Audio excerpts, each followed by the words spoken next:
Hi, இன்றைக்கி என் ஸ்டைலில் mushroom pepper masala எப்படி பண்ணுறது பார்க்கலாமா? மஷ்ரூம் நல்லா வாஷ் பண்ணி எடுத்து வச்சுட்டுருக்கேன். வெங்காயம் பொடி பொடியாக கட் பண்ணி எடுத்து வச்சுட்டுருக்கேன். கொஞ்சமாக கருவேப்பிலை, அப்புறம் தக்காளி கட் பண்ணி எடுத்து வச்சுட்டுருக்கேன். இஞ்சி பூண்டு பேஸ்ட் இருக்குது. இது பேசிக், அவ்வளோதான். ஸோ வாண்டியில் எண்ணெய் விட்டுருக்கேன். மசாலா சாமான் போட்டுருக்கேன். ரொம்ப நிறைய மசாலாலாம் போடல. ஒரு பிரிஞ்சி இலை, பட்டை, கிராம்பு, அப்புறம் சீரகம், அவ்வளோதான். வேறு எதுவும் நான் இதில் தாளிக்கல. இது நல்லா எண்ணெயில் பொரியணும். இந்த வாசனை வரணும், பொரியிற வாசனை வரணும். இது எல்லாமே நல்லா ஃப்ரை ஆனால் தான் மஷ்ரூம் பெப்பருக்கு எப்போவுமே நல்லாயிருக்கும். நல்லா வாய்க்கு முறுன்னு கிடைக்கிற மாதிரி சூப்பராக இருக்கும், செம்ம டேஸ்ட்டாக. அதனால் இது நல்லா பொரியட்டும். இது நல்லா பொரிஞ்சோடனே வெங்காயம் கட் பண்ணி எடுத்து வச்சுட்டுருக்கோம்ல, கருவேப்பிலை போட்டேன் எண்ணெயில். கருவேப்பிலை வாசனை ரொம்ப முக்கியம் மஷ்ரூம் பெப்பர் வாசனை அதுக்கு. அதனால் கருவேப்பிலை 4 போட்டிருக்கேன். அப்புறம் வெங்காயம் கட் பண்ணி எடுத்துட்டுருக்கேன். இல்லை பொடி பொடியாக அதுவும் இந்த எண்ணெயில் சேர்த்துண்டாச்சு. இப்போ இந்த வெங்காயம் நல்லா ஃப்ரை ஆகணும், நல்லா கோல்டன் ப்ரௌன் வரணும். ஏன்னா அப்போ தான் அது மஷ்ரூமோடு சேர்ந்து எதுவும் ஒன்றுக்கு ஒன்று தெரியவே தெரியாது. பார்த்தா அவ்வளோ டேஸ்ட்டாக இருக்கும் சாப்பிடும்போது. அதனால் இந்த வெங்காயம், தக்காளி நம்ம போடுற எல்லாமே நல்லா அப்படியே எண்ணெயை பிரிஞ்சு வர வரைக்கும் ரொம்ப டைம் கொடுத்து இது பண்ணணும். ஏன்னா டக்குன்னு வெங்காயம் தக்காளி வதக்கிட்டு மஷ்ரூம் போட்டு வதக்கி எடுத்துட்டோன்னா அது ஏதோ தக்காளி தொக்கில் மஷ்ரூம் போட்டு மிக்ஸ் பண்ண மாதிரி ஆகிடும் ஃப்ளேவர். அந்த மாதிரி இருக்கக்கூடாது. அதனால் இது பக்காவாக இருக்கணும். அதனால் இது நல்லா எண்ணெயில் வதங்கணும். நல்ல டைம் கொடுத்து நீங்கள் ஆனியனை பொறுமையாக, நான் இத்தனைக்கும் உப்பு கூட போடல இந்த ஸ்டேஜில். அதனால் உப்பு கூட போடாமல் தான் நான் அப்படியே எண்ணெயில் வதக்குறேன். நல்லா ஆனியன் வதங்கணும். இது சப்பாத்திக்கு ரொம்ப நல்லாயிருக்கும். இது நான்க்கு நல்லாயிருக்கும். அப்புறம்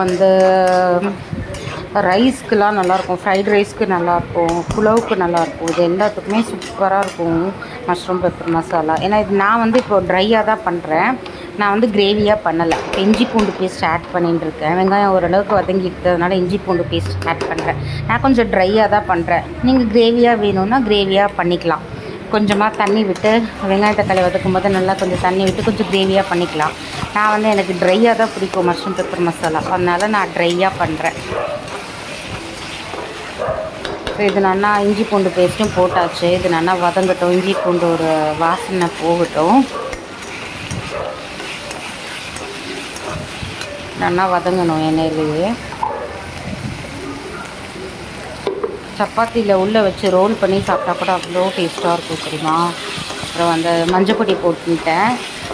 இஞ்சி பூண்டு பேஸ்ட்டோட வாசனை கொஞ்சம் போயிடுச்சு. அதனால நான் மஞ்சப்பொடி போட்டுருக்கேன். மிளகாப்பொடி ஆட் பண்ணிட்டுருக்கேன். மிளகாப்பொடி கொஞ்சம் கம்மியாக தான் போடுறேன். ஏன்னா நம்ம பெப்பர் வேற போட போகிறோம் இதில் லாஸ்ட்டாக. அதனால் மிளகாப்பொடி கொஞ்சம் கம்மி பண்ணிக்கலாம்.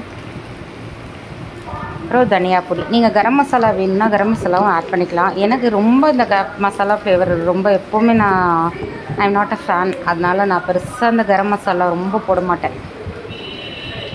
ஸோ தனியா பொடி போட்டிருக்கேன், மஞ்சள் பொடி போட்டிருக்கேன், மிளகா பொடி போட்டிருக்கேன். போட்டுட்டு நல்லா இந்த ஆனியனை நம்ம வதக்கின்னு இருக்கோம். இப்போ இந்த ஸ்டேஜில் தக்காளி ஆட் பண்ணிட்டேன். ஏன்னா அடி பிடிச்சிடும், அந்த மிளகா பொடியோட கலர்லாம் மாறிடும். அதனால் தக்காளியும் போட்டுட்டேன். தக்காளியும் போட்டுட்டு கொஞ்சம் நல்லா வதக்க ஆரம்பிச்சிருக்கேன்.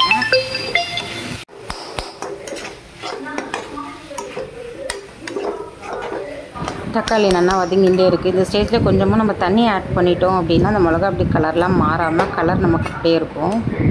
ஸோ கொஞ்சமாக தண்ணி ஆட் பண்ணிட்டேன். இப்போ இந்த தக்காளி வெங்காயம் எல்லாமே இந்த தண்ணியில் நல்லா வெந்துடும். நம்ம டைம் கொடுத்து இந்த தண்ணி எல்லாம் சுண்டி போய் எண்ணெய் பிரிஞ்சு வர வரைக்கும் நம்ம டைம் கொடுக்கணும். இந்த மீன்வெயில் நான் என்ன பண்ணியிருக்கேன் அப்படின்னா மஷ்ரூம்லாம் பொடி பொடியாக அழகாக கட் பண்ணி எடுத்துட்டுருக்கேன். மஷ்ரூம் நல்லா வாஷ் பண்ணணும். ரொம்ப லோ கிரேட் இடத்துல விளையிறது இது. அதனால நல்லா வாஷ் பண்ணணும். அழுக்கு இருக்கும்.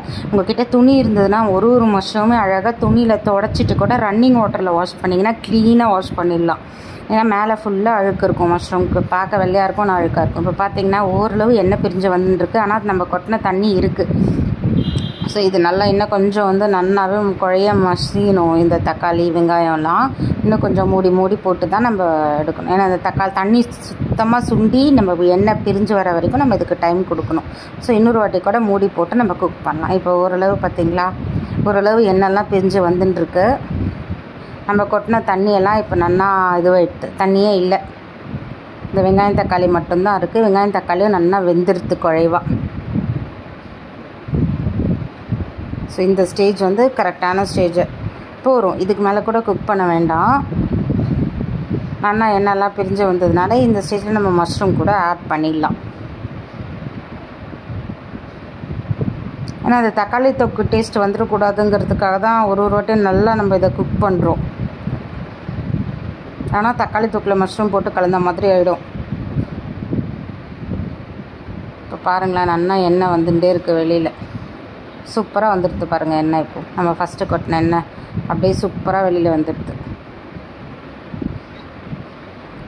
அவ்வளோதான். இதுவே சைட் டிஷ்ஷாக சாதத்தில் கலந்துன்னு சாப்பிட்லாம். இதுவே சப்பாத்திக்கு தொட்டுன்னு சாப்பிட்டா அவ்வளோ டேஸ்ட்டாக இருக்கும். கொஞ்சம் உப்பு மட்டும் போட்டு மிக்ஸ் பண்ணிவிட்டு சப்பாத்திக்கு இதை தொட்டுன்னு சாப்பிட்டாலே அவ்வளோ சூப்பராக இருக்கும். இந்த ஸ்டேஜில் உப்பும் போட்டாச்சு. நான் மஷ்ரூம்க்கும் தேவையான உப்பு போட்டுட்டேன். மொத்தமாகவே உப்பு போட்டுட்டேன். இப்போது நான் தனியாக அப்புறம் போடல, எல்லாத்துக்கும் சேர்த்து உப்பு போட்டு இந்த ஸ்டேஜில் நம்ம மஷ்ரூம் ஆட் பண்ணிடலாம். கட் பண்ணி வச்சுருக்கேன் மஷ்ரூம். இதில் தண்ணியே நம்ம விடக்கூடாது துளி கூட. ஃபஸ்ட்டு போட்டோம்ல அந்த வெங்காயம் தக்காளி வேகிறதுக்கு, அவ்வளோதான். இப்போ மஷ்ரூம் போட்டோன்னே கொஞ்சம் நேரத்தில் பார்த்திங்கன்னா மஷ்ரூமே நிறைய தண்ணி வெளியே விடும். ஏன்னா அந்த தண்ணியிலேயே இது ஃபுல்லாக மஷ்ரூம் குக் ஆகிடும். நம்ம தண்ணி விட்டோன்னா இன்னும் தண்ணியாக ஆகிடும், கிரேவி மாதிரி ஆகிடும். அது நல்லா இருக்காது.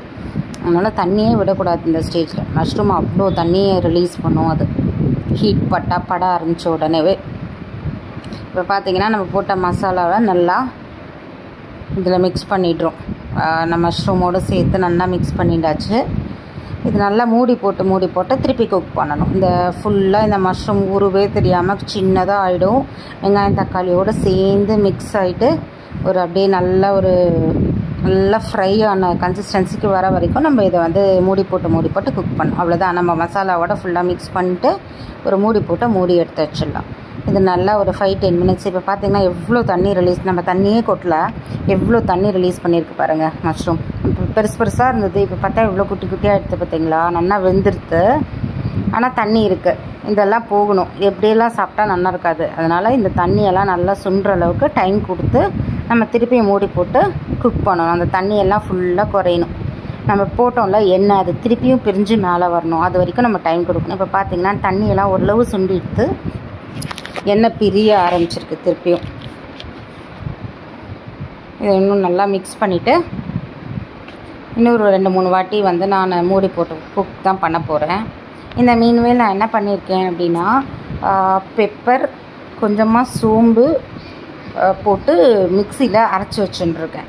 ஒரு குட்டி ஜாரில் சோம்பும் பெப்பரும் மிளகு போட்டு அரைச்சி வச்சுட்டுருக்கேன். ஏன்னா லாஸ்ட்டில் இறக்க போகிறதுக்கு முன்னாடி அந்த பொடி தூவணும். அவ்வளோதான். இப்போ பார்த்திங்கன்னா ஓரளவு நல்லா வந்துடுது. ஸோ இந்த பெப்பரும் சோம்பும் அரைச்சி வச்சுட்டுருக்கோம்ல, அந்த பவுடர் மஷ்ரூமில் போட்டாச்சு. இது போட்டோன்னே ரொம்ப நேரம்லாம் வைக்க வேண்டாம். நல்லா மிக்ஸ் பண்ணிவிட்டு மேலே கொத்தமல்லி தூவி இறக்க வேண்டியது தான். Mushroom pepper masala ready. சூப்பராக இருக்கும். இது கண்டிப்பாக ட்ரை பண்ணுங்கள். என் சேனல் பிடிச்சிருந்ததுன்னா கண்டிப்பாக என் சேனலுக்கு சப்ஸ்கிரைப் பண்ணுங்கள். என் வீடியோஸ்க்கு சப்போர்ட் பண்ணுங்கள். Thank you so much. பாய். எப்படி இருக்குது பார்த்தீங்களா, செம்மையாக இருக்கா. அப்படியே சாப்பிட்லாம். ஒரு ஸ்டார்டர் மாதிரி கூட செம்ம டேஸ்ட்டாக இருக்கும். டாடா, பாய்.